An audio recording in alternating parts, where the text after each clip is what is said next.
And then, after that, oh, by the way, the Bible has something to say about listening, too.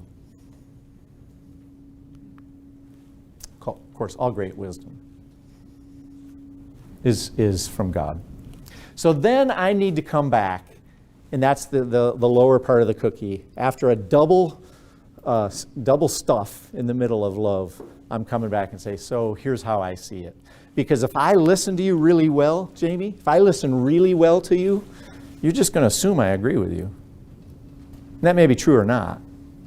So I have to show up and say, here's how I see it at this point. And what I may say is, hey, my bad. Sorry. When I perceived this, I realize now, it's like, you were driving exactly the way you should. My bad.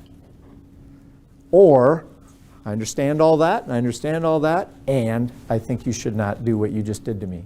Or, maybe I'm the one that created it. Maybe the reason they were flipping me, a high sign without all the digits was because something I did and I was blind to it. It's like, oh, sorry, my bad. But you don't know until you put it on the table and love them enough to really seek to understand them.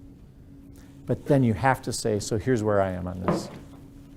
So then there's, in my mind when I'm going through this, sort of like I'm saying, do we agree? I don't have to ask it necessarily, but if we disagree, if we just see this differently, then we're going to have to figure out how to disagree well.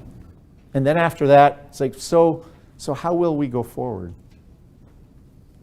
We don't have to agree. We have to go forward.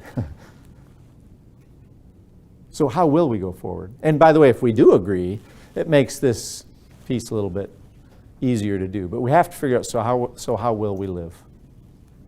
And then lastly, you have to follow through. Whatever you decided you'll do going forward might not feel easy, might not feel fun, but you have to follow through on it.